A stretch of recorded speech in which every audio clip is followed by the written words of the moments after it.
आई सभे हमार बड़ बहिन नीरज प्रिया दीदी बहुत बढ़िया हमके सुनौली गरियावली सुनौली है ना ये गरियावली हमके बड़ा मीठा अंदाज में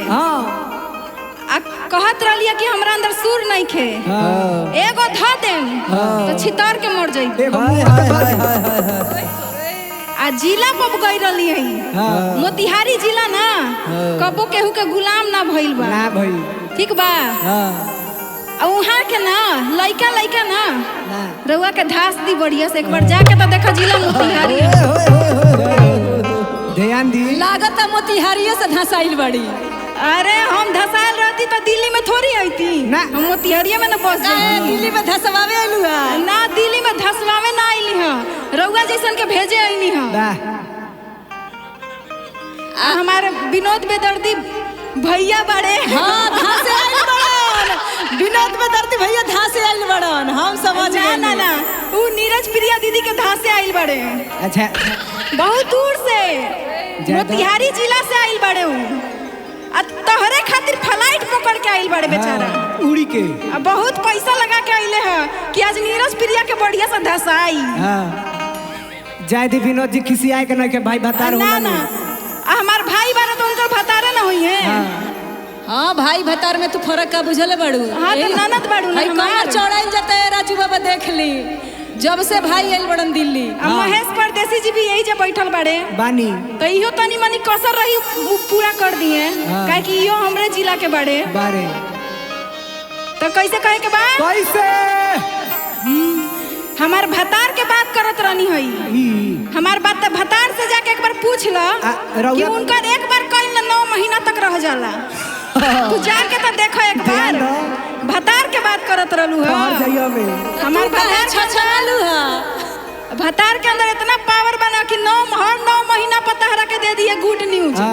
लगभग रेस्ट खोजे रेस्टो ना दी है एक लाइन से खींचत चल रही है एकदम खींचत चल रही है तो कैसे कहे के बाद आदमी हो कि साड़ हो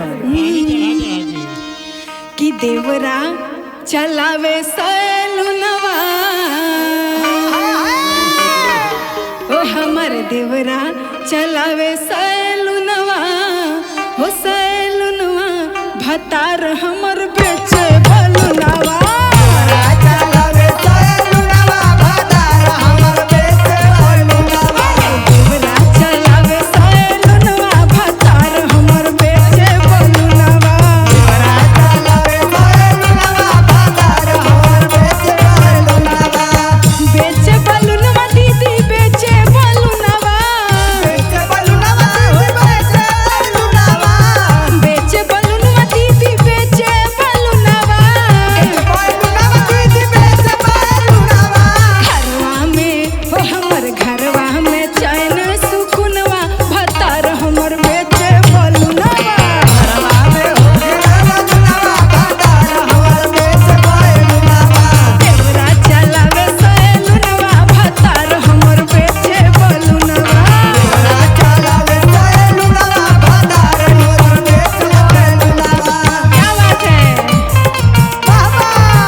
खाली इनका घर वाला के देख लेबू तो घर वाला के हमारे को 9 साल के देवर बा उहे इनका के उहे देख दी बढ़िया से रेल दी है तो का कहे के बा कर ले खेती बाड़ी मोरा ससुर जी मोरा ससुर जी मोरा ससुर जी ट्रैक्टर चलावे ले घर ही भसुर जी ससुर जी भसुर जी ए नीरज प्रिया तू होखबो बहुत बड़का ब्रांड आ सुन ले बारी तहार वसूली खूब फेमस होखता एकदम वसूली भाभी बन के गर्दा मचाइले बाड़ू तो मचावा हमरा परिवार में मत आई हो ना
करो।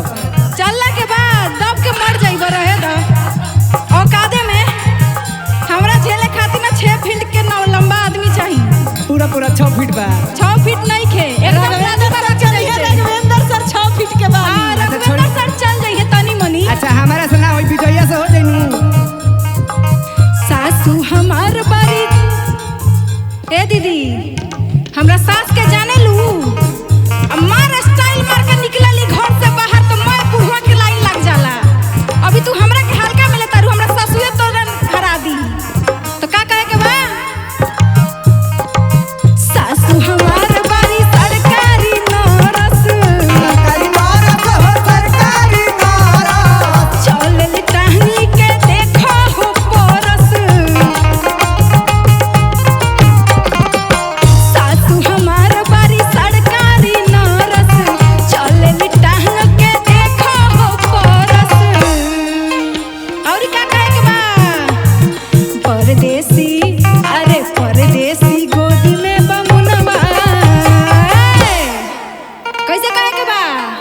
कि परदेसी गोदी में बा मुलवा हो हमर मुनवा बोलम हमर बेटे बोलुनवा।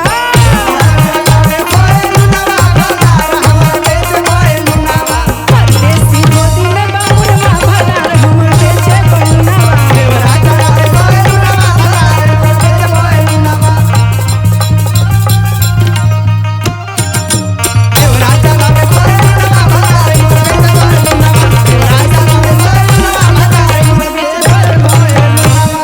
तीस के तीन।